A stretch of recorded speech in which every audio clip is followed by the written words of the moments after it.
if he understands the language. So we will do this much better than we did last time.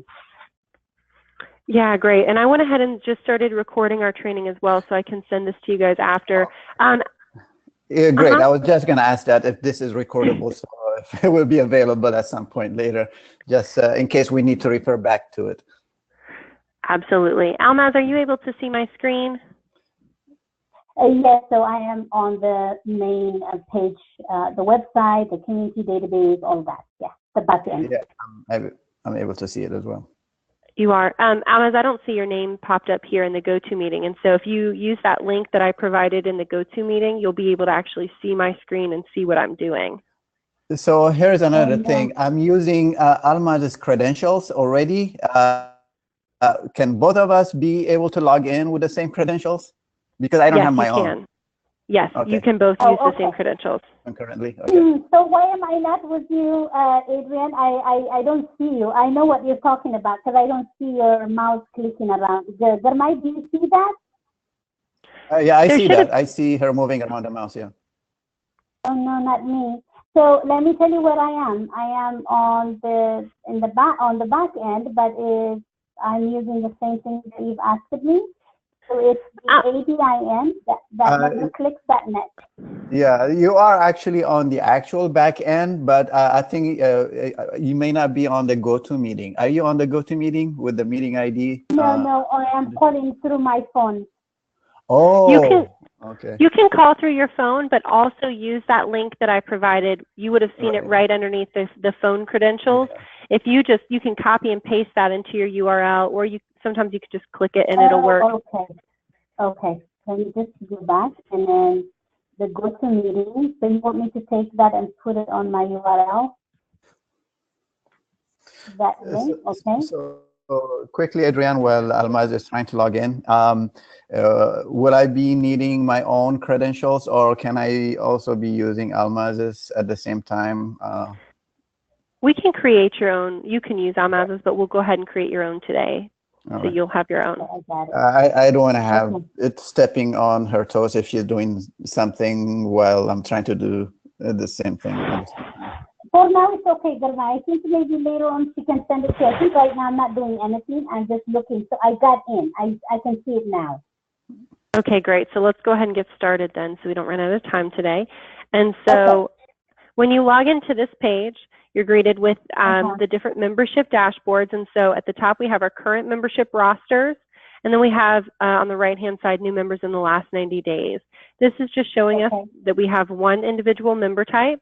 As of right now, we have 29 members in that individual member type. There are 5 admin, and then we have 4,553 prospect profiles. So this is the entire database that I would have imported into the system for you guys.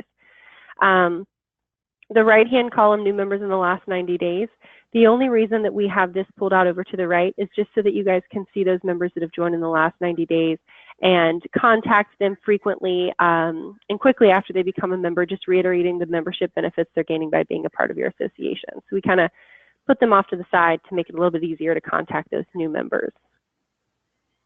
Okay. Then we have our event dashboards. So our event dashboards are going to be pulling from our event registration forms. We have past events and we have upcoming expected events. So those past events will pull up to 3 past events, the date that they would have been held on and how many people attended. Upcoming expected event attendance, as you create event registration forms, you'll start to see this area fill out with upcoming events, the date that they will be held on, and how many people have registered for the event so far. Lastly, we have our financial dashboards, and so we have aged receivables. This area on the left is going to show us how many outstanding invoices we have by how much money and how many days. So this is going to create a bar graph. And along the bottom, you'll see current. So you'll see a big green bar if you have current invoices. And then we have, if your invoices are overdue 1 to 30 days, past due 31 to 60 days, past due 61 to 90 days, and past due 91 plus days. And then the last dashboard that we have to look at over here is just our sales over time. This is going to create a line graph depending on each revenue account and how much money has been brought in per revenue account per month. So we can use our revenue account filter the different revenue accounts, apply that filter, and we'll see our line graph fluctuate depending on how much money came in per month. Any questions on this initial dashboard area? So the graphs that you just showed us at the bottom, it tallies up all the membership dues, the monthly dues, or so it depends on, yeah, it just depends on revenue accounts. So we could see the total ticket sales, the total member dues, and then whatever other revenue accounts that you guys provided, which it looks like unrestricted contribution and restriction contribution. Yeah. So I can ask you, Adrian, we're getting so we're getting ready now to start the registration for the symposium, which is what you and I talked about, but we've never resolved it, is that if we use the registration and our members start to register through member clicks, there was a different company, I believe, that provides the back end transaction. I forgot their name. They're with you, but it's a different. It's not member clicks. It's a different one. Is it Mula? It's Mula. And they charge how much percent? That's the reason why we have to decide for this coming year whether we should use Eventbrite because it's 2.2%, I believe, or Mula because if it's too much of transaction fee, then that's too expensive, and so we need to weigh that up. And you were going to tell me about it, or maybe I forgot. Yeah, so Mula is separate from MemberClicks, and so to find out details about Mula, you would want to contact our Mula representative, and her name is Hart. Okay. And so you should have her information in the follow-up from our kickoff call email that I would have sent, and she'll be a great contact. Now, I can tell you we only have two things that we can integrate with. That would be either authorized.net or Mula, one of the two. Okay. They each have transaction fees, right? Of course, yeah. They all do. Okay. But I thought Mula was too high. But Gurmai and I can look at that and then decide how to go about. Okay. So which one is MemberClicks integrated with? We integrate with Authorized. Authorized.net and Mula. Yeah, so you're integrated with both of them. Is that the case, Adrian? Yeah, either one of them will work just fine. Okay. But no other vendors. So okay, so we need to check these both and then see which one is possible for us. Okay, awesome. Any other questions about this initial dashboard area? I think we're good, and then I have other questions. I am good for now. Okay. Gurmai, you good on this page? Yeah, can you scroll up a little bit to the top of the screen? So current membership roster. So all these members are dummy members for us to test with, right? At this point, these are not the actual contacts, or? No, this is your actual database. These are your actual members. Okay. Yeah. Okay. And it says on top there's 5 admins, right? That's including Almaz, and I'm sure there's others as well. Yeah, there's Nagash. Okay, there is Rega. There is but it shows 5, right? Okay, so there are 5 admins with no user. Well, it's going to be only 4, Gurmai, but you and I can talk about that. There is no 5. It's only 4. Rega, Dan is our financial officer, and but he works in the daytime. Okay. It's very hard for him to join. Okay, we can go back to the previous screen. On finance. Yeah. Okay. And then the bottom 2 are MemberClicks right now. These are my MemberClicks admin profile, so that's why it says 5. Yeah, just bear with me. This is the first time I'm seeing this, so I'm sure I'm going to ask you something you already know. So you can go back to that previous screen. Awesome. To go back to the home page, we're just going to select the home icon in the top left-hand corner. Okay. Now, the next thing that we're going to take a look at. Yeah, one more question. So it does say individual. So what does that mean below admins? So the individuals are just the member type that you. Adrian, These are the ones that the only ones who paid us last added paid $150 each, and we're considering them the only paid individual paid members at this point. The rest are everybody in our database. Exactly. Okay, so the individual is the paid members and the rest are non-paid. Is that the Correct. distinction? Mm-hmm. Okay. The prospects are not paid, yeah. Okay, so at this point there are 2 levels of memberships, right? And that's no, we're not even there yet. There are so many different levels of membership, but Adrian, I'm refreshing my mind to correct me if I'm wrong. But the way in which it's set up, Gurmai, is that so you have to remember at this point, I would like you to focus only on what we have. And what we have is these 29 people were able to pay at ADIS 2017. And they're waiting for this because they paid. And one of the reasons they paid is because they wanted us to get a contract with a technology partner, and MemberClicks is what we chose. So their money is what actually helped us pay MemberClicks.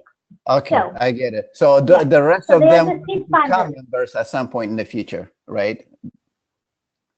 Well, right, that's what we're working on right now, so we can get them to be the first people to put their profile on MemberClicks, and then we will eventually do the entire campaign where we will have the database of prospects will change, but Adrian and we had a deal that I will send here the last number of the prospects maybe day before we start to launch the campaign. Remember that, Adrian? Yep, that's exactly right. And so as of right now, we have one member type called an individual member type, and that is the 29 individuals.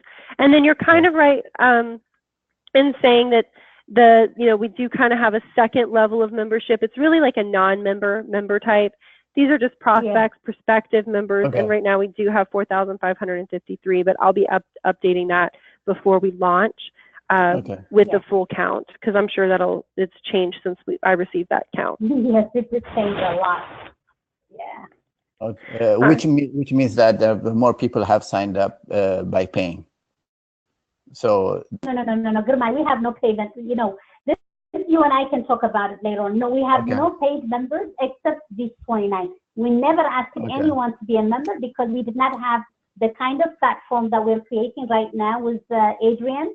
That's what she's trying to help us, so that we will have a robust technology platform where you can actually have a transparent way of managing membership dues, but also really doing many things. This database of MemberClicks is very powerful, more than I can ever imagine, and that's why having you really help us think this through even further is very important. But we have never asked anyone to pay except these 29 people who volunteered to give money during the symposium. Not yet, but our goal is first to do a campaign just to bring as many people as possible to sign onto the MemberClicks database, and then the second iteration, probably at the next symposium, is to really get them to sign up to pay and become members. But right now we got to really get their profile in, because we have no profile. What are we selling then?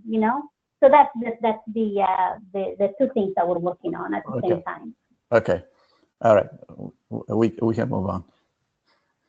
All right, so the next thing that we're going to go ahead and look at is our account settings tab. This is just some general settings that I've created based on the information that Almaz provided to me. And so if I go to settings and account settings, this shows us a couple of numbers that you guys might want to reference in the future. And so after your account has graduated, you guys will be calling into the help team, and they're going to ask for your account number. You don't have to memorize that or write that down. It's always going to be listed in your account settings tab. So that number would be 41314. So it's always going to be listed in here for you guys. This is also a great place to keep track of how many profiles you've used versus how many custom profiles you've used, prospect versus custom. So in the level that you guys purchased with us, you have room for 300 custom profiles. You've used 34 of those 300. And then prospects, you only in this level had 900 allotted. You guys have used 4,553. But that number is something that we can talk about when we get ready to launch. as far as buying more prospect profiles or what we need to do to accommodate all the prospects that you guys have. Yes. The time zone, you guys are in the Pacific time zone. I have that your membership year begins January 1st. We do have your member numbers on, but we can hide those in the member profiles. I'm going to show you guys how to do that, and that's one of the homework items that you'll be doing this afternoon or before our next training. Okay, good. You're not using QuickBooks, so we have QuickBooks turned off. When your members receive emails from MemberClicks, they may want to reply. Those reply to emails will go to the listed email address in this area.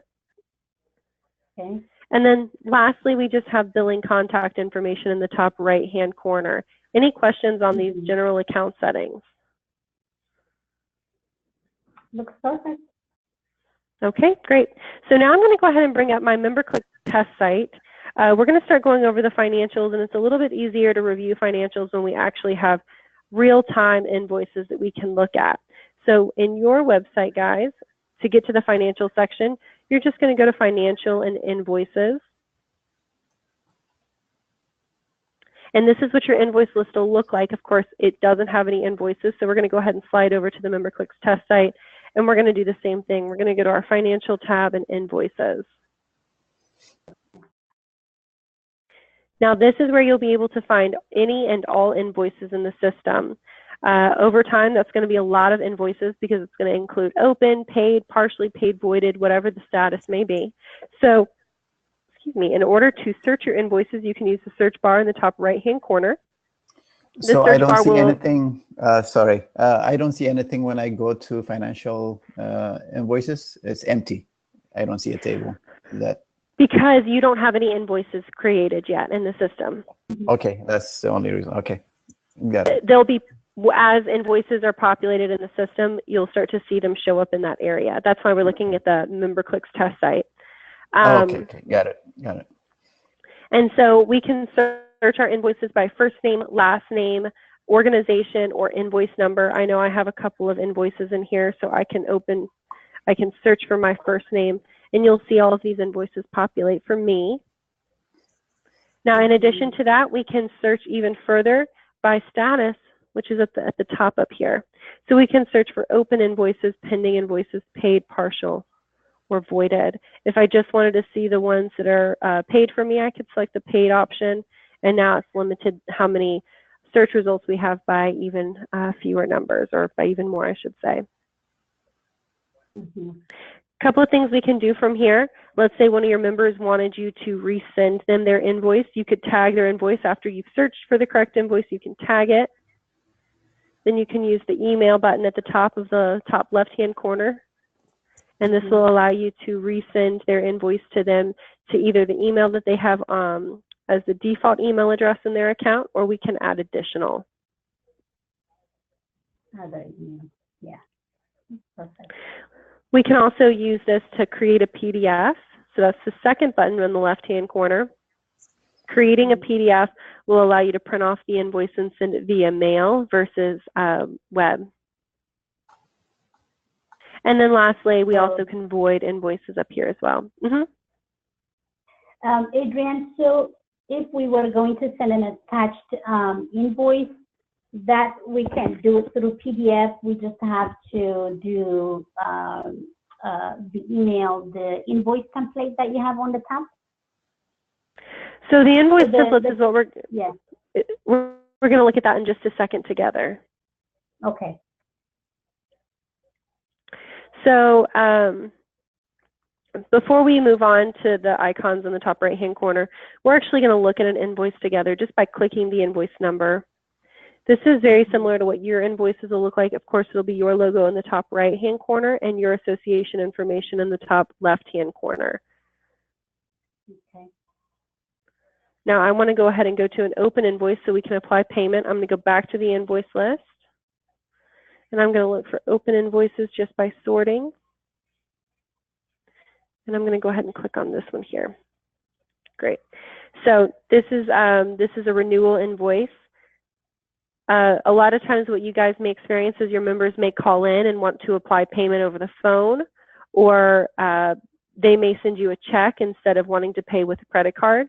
If that happens, you guys can just find their invoice, click into the invoice by clicking the invoice number, just like what I did.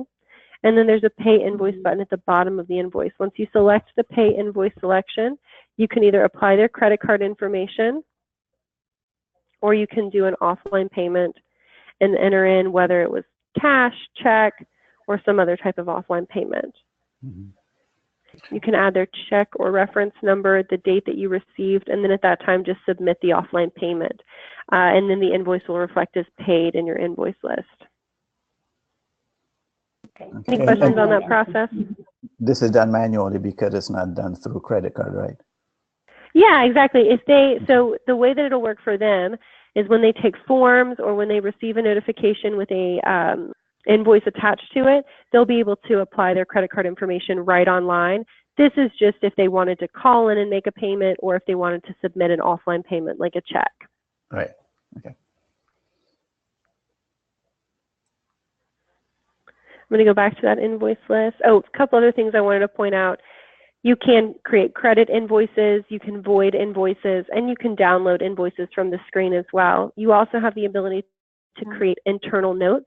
So down here at the bottom in our invoice comments here, these would be internal notes that you guys would add. It would list what day the note was created. So if you had to void an invoice, you could put the note on the invoice that you could come back and reference at a later time. Okay. All right, any questions about our invoice list? So you it's actually very transparent. Yeah, go ahead, Gurmeet. Yeah. So you did mention that you'll be able to attach invoices to and email it to them, right, based on the default email address that they have in the system, correct?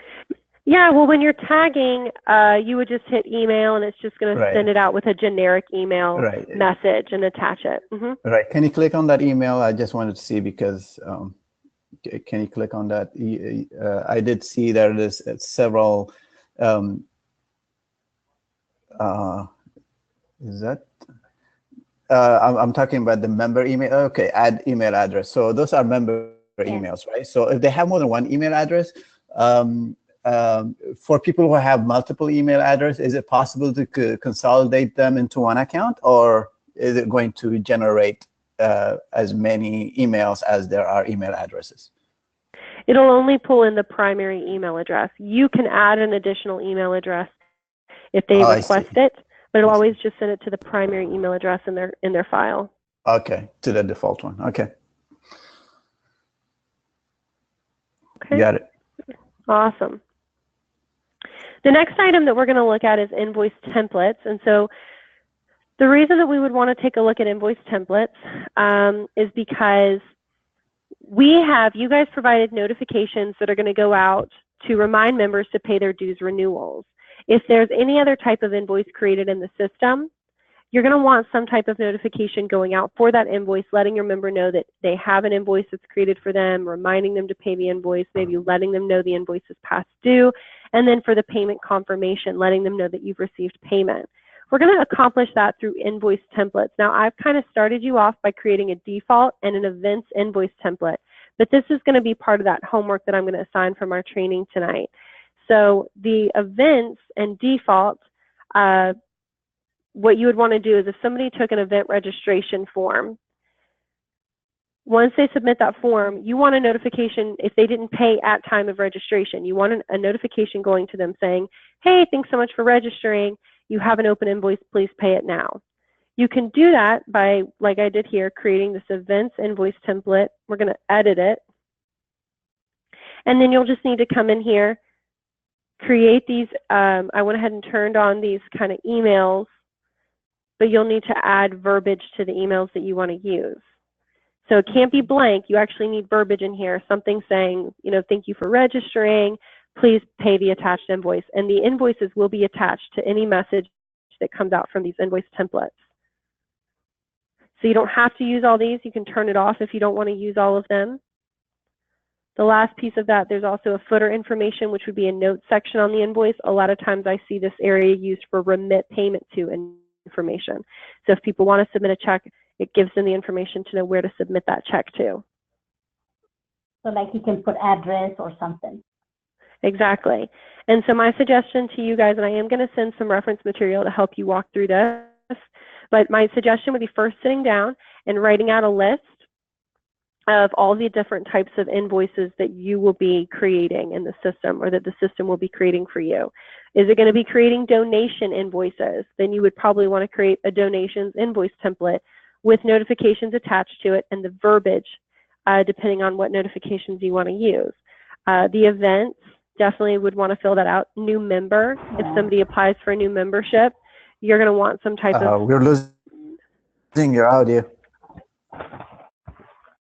I'm losing your audio. Will you say that again? I can hear her.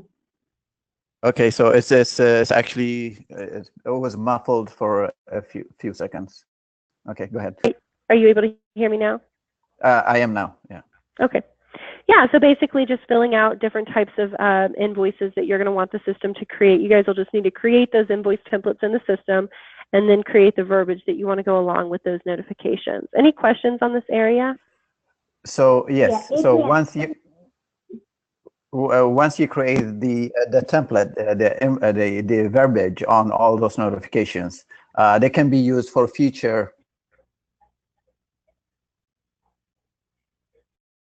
They can say that again? Notifications as well, right? So we are actually creating a template so that it can be used for the same thing will be used for future notifications. Is that correct? Yeah, exactly. So these will be used for all future notifications. So you should only have to fill this out, or if you do it right the first time, you'll only have to create these one time, and then you'll never really have to create these or touch them again. So how are you able to customize them depending on the actual member, to customize it per member? That's a great question. So in this notifications area where you can edit the email, you could say like dear, and then there's a merge data tool at the bottom of the editor. I see. Okay. So you could merge in like their first name. Okay, so you're still able to customize the template before it goes out. Okay. Yep. That's great. Actually, that's the question I was going to ask. And in terms of, for us, for right now, we have the invoice that we want to send out. Hopefully we don't have to, is the for the symposium. But the good thing is that people just pay. Let's say if we use Mula, people will just pay right then, at that moment that they're signing up. But we do have donations, and so Adrian, I was going to ask you, right now the people who are giving us donation, it's pretty much coming by check. But we do have people, I know last year they did not want to send checks, they just want to pay, and they were using PayPal. I'm trying not to use PayPal because I don't think there's a reason for us to use PayPal. Let's say that we want, because the whole idea is to become efficient and effective.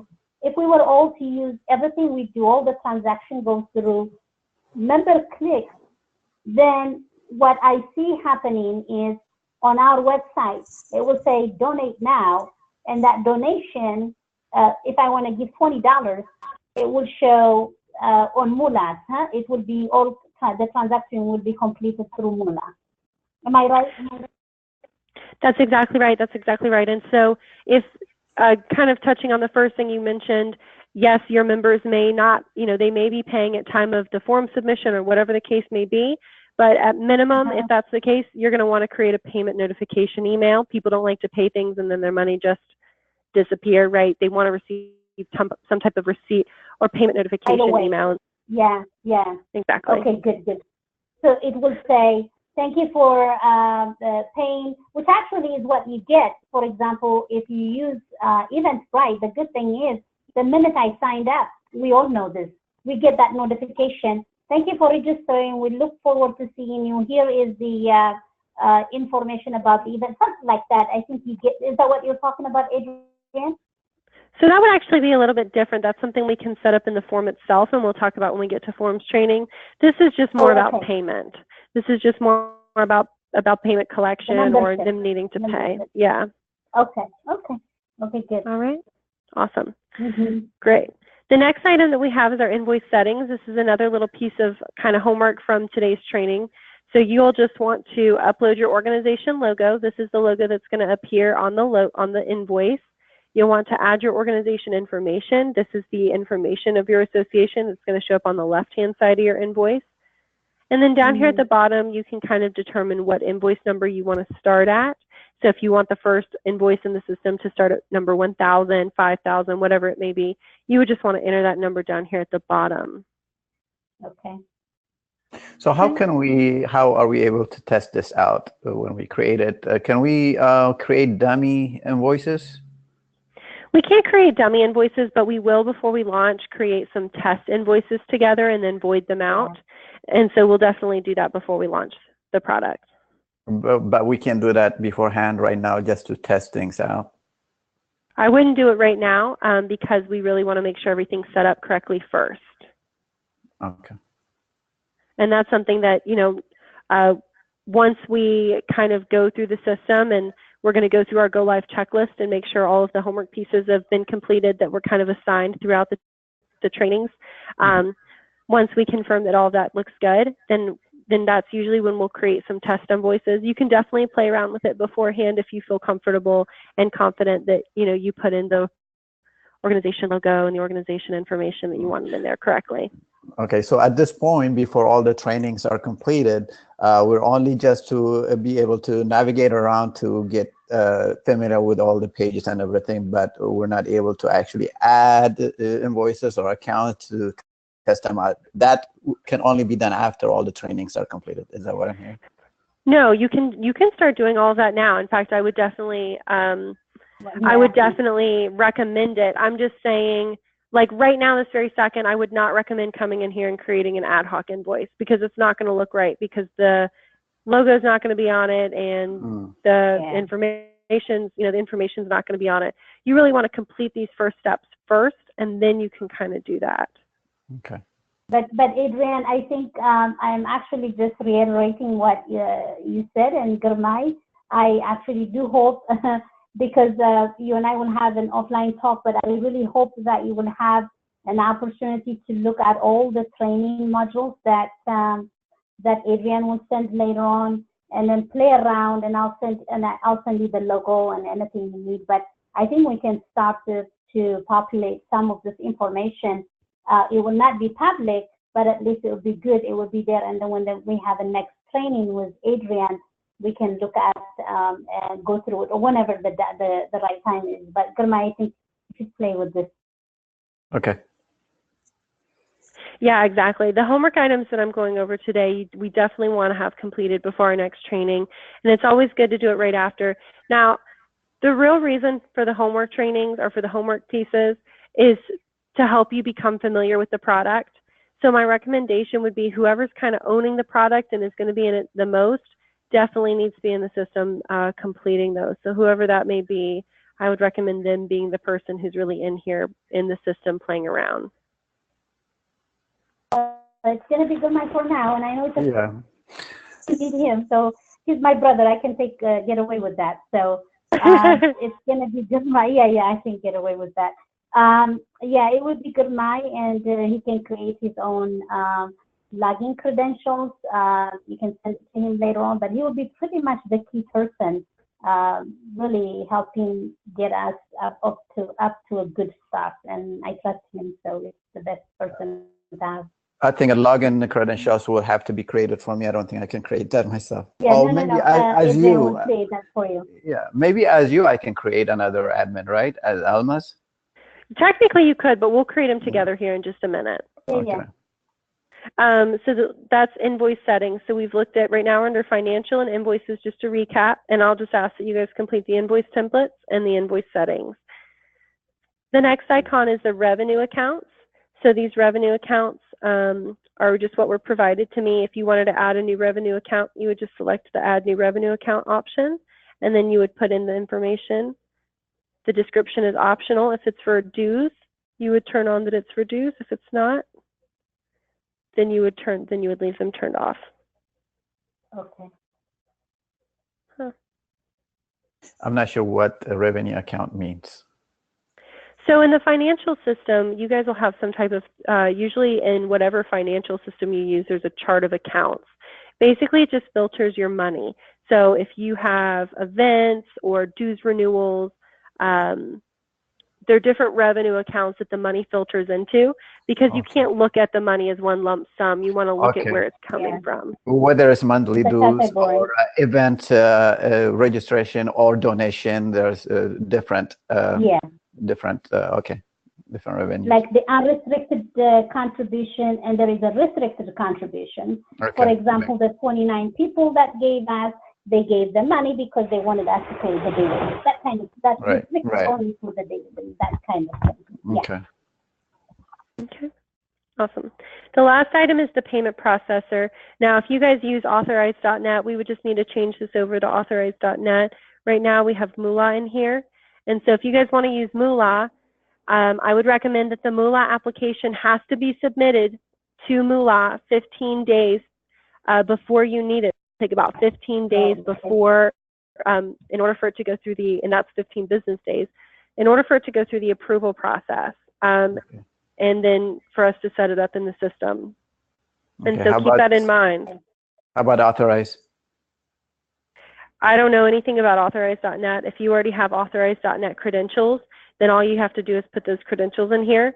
But I do want to reiterate, when you came on with MemberClicks, we would have offered you like a $600 discount to go with Moolah. So if at the time of activating with us, if you said you were using Moolah, we would have given you a $600 discount. If you end up using authorized.net, billing would have to send you an invoice for that remaining amount. I see. So you primarily work with Moolah. I didn't understand that. Sorry, I didn't understand that part. So Adrian, what did you say about the Moolah and the authorized.net? What's that money? What's that $600? So if you had told your solutions advisor, your salesperson, when you went through the sales process, that you were using, which was Spence, if you told them that you were using Moolah, we would have given you a $600 discount. If you are no longer using Moolah, if you're no longer using Moolah, if you're using authorized.net, then we would have to bill you back for the $600 discount. Okay. Then we have to pay you. Is that what it is? Yeah, if you use anything other than Moolah, yes, you don't get that incentive. So this is actually an incentive from you. Yeah. So what right? what so you're encouraging us to use Moolah instead of authorized. Yeah, and honestly, y'all, we have a Moolah representative in our office, and so I know a little bit more about Moolah. If you had a problem with Moolah, I could get you in touch with our representative. Whereas if you go with authorized.net, we don't have any contacts with authorized.net. So it's kind of like if something goes wrong, we can't support it. Oh, okay. So yeah, it's important to keep that in mind, Almas. Yeah. No, it's good. Okay, we know now. Okay, awesome. Okay, let's go ahead and talk about attributes in the system. This is one other piece of homework, kind of the last pieces of homework from today's training. So I'm going to go to database, and we're going to go to attributes. Let's talk about what attributes are and how they act in a system. An attribute is just a piece of information that helps describe your members or non-members. And so for me, my name is Adrian. My name is an attribute of who I am. And so in our system, we have our attributes broken up into 3 different sections. And so we have built-in attributes. That's what you see here on my screen now. Built-in attributes would be things like first name, last name, physical address, email address, phone number, organization. Basically, across the 1,800 plus associations we've worked with, these are the fields that we know you guys collect on your members. So they're built in. You can't remove them. We can add on to them. So if you wanted to collect more than one email address, we could edit the settings for the email address, and we could add additional fields. So we could say maybe a work email address, maybe a spouse, maybe just a secondary. We can have up to 5 different types of attributes, or I'm sorry, different types of labels that we're collecting for the email address. Same thing for physical address. Same thing for phone number. We can have up to 5 labels for any 3 of those types of attributes. So an attribute is nothing but a field in the database. That's exactly right. Right. And then the the second type of attributes that we have are custom attributes. These are all those additional demographics that you guys would have wanted to collect on your members. So we've created custom attributes to hold that information that you're wanting to collect. So you can add additional custom attributes, just add custom attributes. Right now, we have 23. I would be cautious to have too many in here because it can just become cumbersome to search through. But right now, I think this is a fine number, and this is what we have in the system. You can also edit any of these as well. Okay, I have two questions. How many additional attributes can we add without making the entire table database clunky? Yeah, I mean, I think around 30 is a good number. I've had some associations get up to 100, way too many in my opinion. So 30 total, including the default ones, including the the names and everything. No, I would say just 30 custom attributes. I think 30 is definitely manageable. Anywhere from 30 to 50. When you start getting closer to 50, it starts to me becoming cumbersome. Yeah, it becomes a lot. My second question is, how long can the fields be? And that is, I'm sure, going to be a limitation there too, right? The field names. For example, you have the third from the bottom, that's quite long. Yeah, I don't think that we have a limit. I don't think that we have a limit on these field names, but I would keep them short here.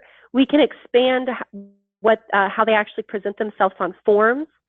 So as long as you know the name here, what that means, it can be shorthand. And then when we actually put it on a form or an application, that's where we're going to want to make sure we write it out in question form. So all these long names will refer to corresponding short names that they will refer to. No, these are just the long names. We just put them in here. We gave this to Adrienne.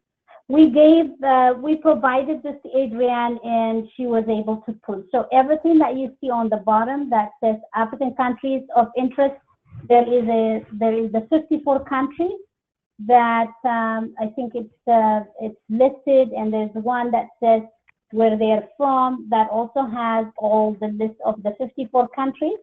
It's mainly set up for ADN to be able to segment our members better by profession, by where they do business, by country of origin.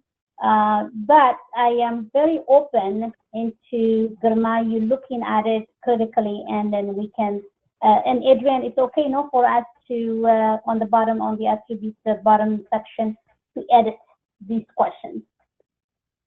Absolutely. You can edit how they're called. Okay. You can add new ones. You can delete any of these so once information is tied to an attribute, you won't be able to delete it.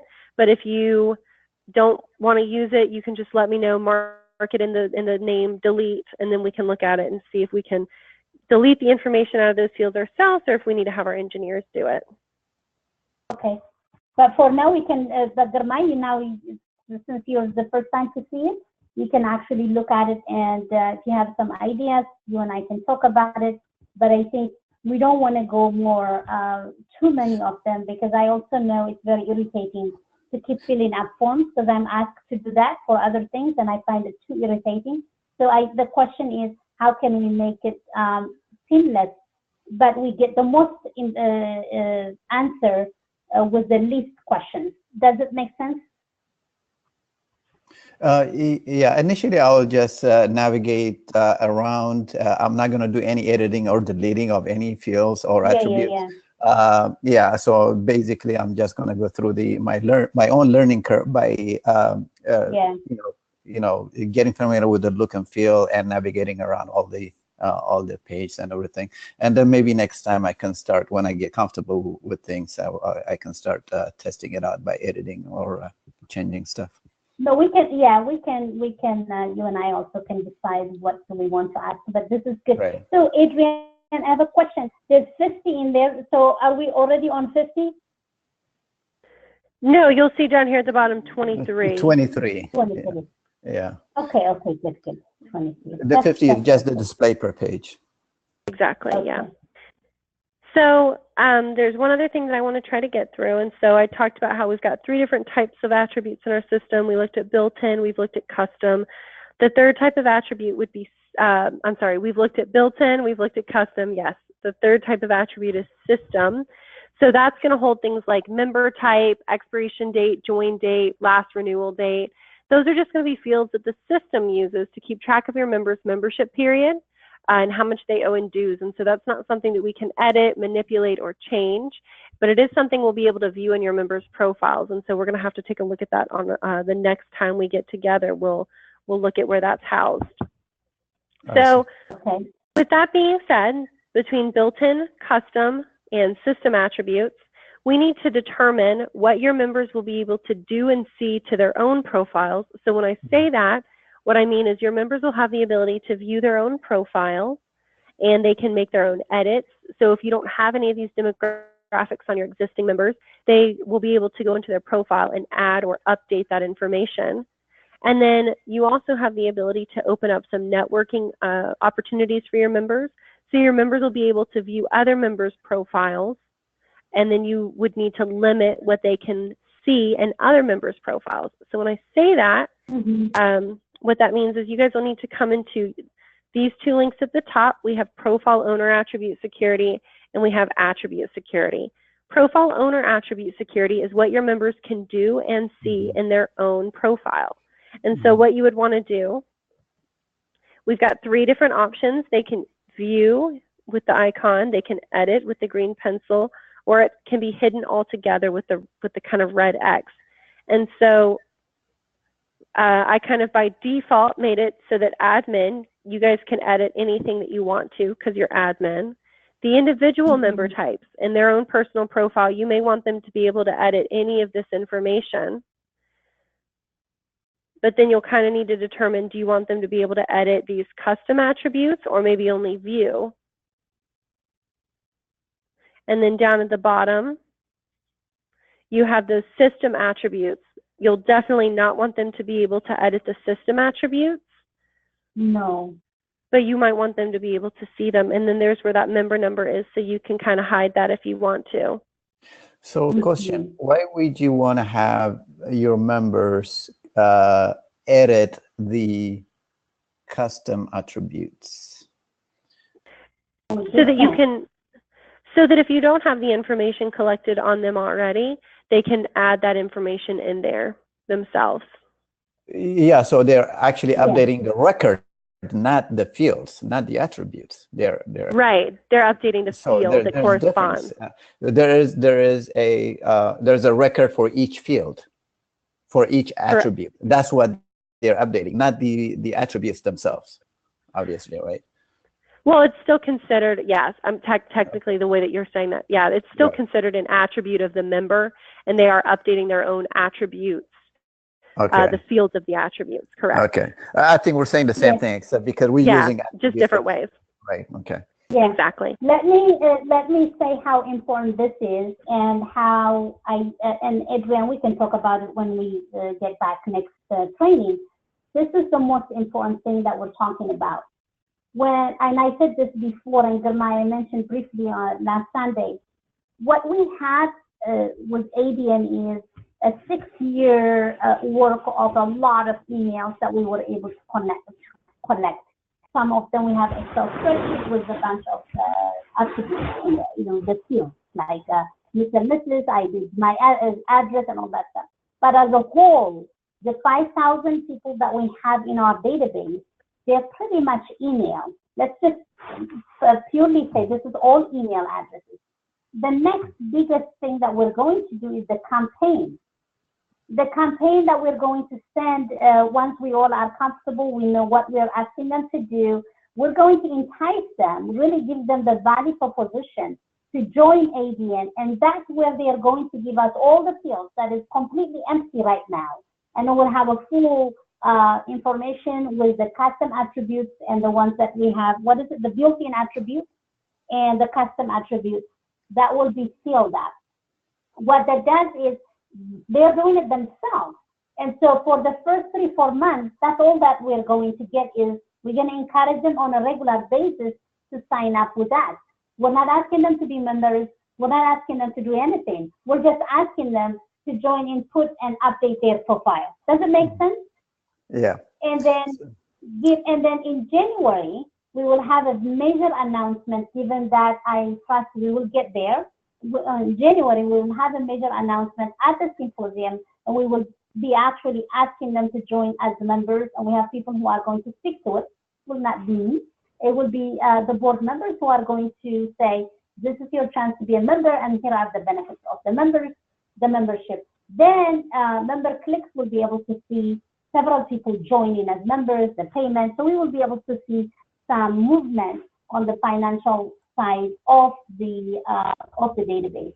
But right now, what we're trying to do is get the attributes all, we all need to agree on what we're trying to ask people to do. Once we agree and we see what the page would look like, what the landing page is going to look like, we're going to begin very quickly. And it's my hope and my dream by October 15th, we can begin to start sending people a link to member clicks so people can start to put in their attributes. Is that correct, Adrian? We talked about that before. Yes, that sounds exactly right. Yeah, so right now we only have emails for all the 5,000 that's all we have. members. Okay. That's all we have. I mean, we have a bunch of other information, but right now I just want to deal with member clicks cleanly. And the best way to do it is to give all the email addresses we have and just think that's all we have right now. There are some fully fledged information, but at this point, I only want to share the email that we have so we can start fresh, and we will have a baseline using member clicks. And that will be our pure baseline in terms of fully fledged membership. And then we will be able to do what Adrian is training us, and sending invoice, reminding people to be members, and providing them other resources and opportunities. But does it help you, Gurmai? Yeah, and we can talk about it further actually when offline. So Adrian, one question. This is actually off the topic of today's training. So Almaz just mentioned about the email campaign. That's actually email campaign, right? Because that's all we have so far.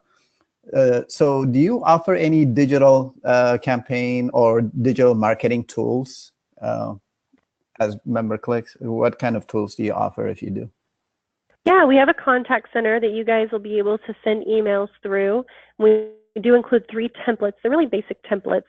They're kind of more just like bonuses that we tack on for you guys. And so aside from using our contact center, we have some social community features and such that you guys will learn more about as we complete our trainings. But aside from that, that's the level of what we can offer. Okay. Okay, that's yet to come. All that training is yet to come in future trainings, right? Exactly. Yeah, exactly. Okay. So I do have a 3 o'clock call, guys, that I'm going to have to jump to. I'll go ahead and send our follow-up email probably later this afternoon. I've got calls back to back until about 6. That's Eastern time. Okay. So I'll try to send that to you later this afternoon if I can't get it to you sooner. And if you guys just use that link again to schedule some time on my calendar, for one day next week, that would be awesome. Feel free to schedule 2 back-to-back, 2, 1 Tuesday, 1 Thursday, wherever you can get them in at. I'd be more than happy to spend, 2 hours with y'all next week so we can get more of these trainings under our belt. Okay? So is the database training actually completed? We are going to have a couple more. We are going to have a couple more things that we're going to have to go over from the database training, but the content doesn't normally take the entire length of the training. And so I should be able to complete the database training in our next content training and complete the content training. Yeah, because I was actually looking forward to actually seeing the table itself, the database. Oh, I'm sorry. I know. So, we'll get to that. And you guys just had some great questions. And, I always want to encourage questions. But because of that, we got behind just a little bit. But we'll definitely get to it on the next training, okay? All right, sounds good. Adrian, thank you so much. Thank you, guys. I appreciate you guys for joining so much. Nice to speak with you, Gorm. I'm going to mess up your name again. Gurmai. I'm so sorry. Yeah, that's okay. It will take time getting used to it. All right. Well, thank you both. I appreciate you. Talk to you soon. Bye. Bye-bye.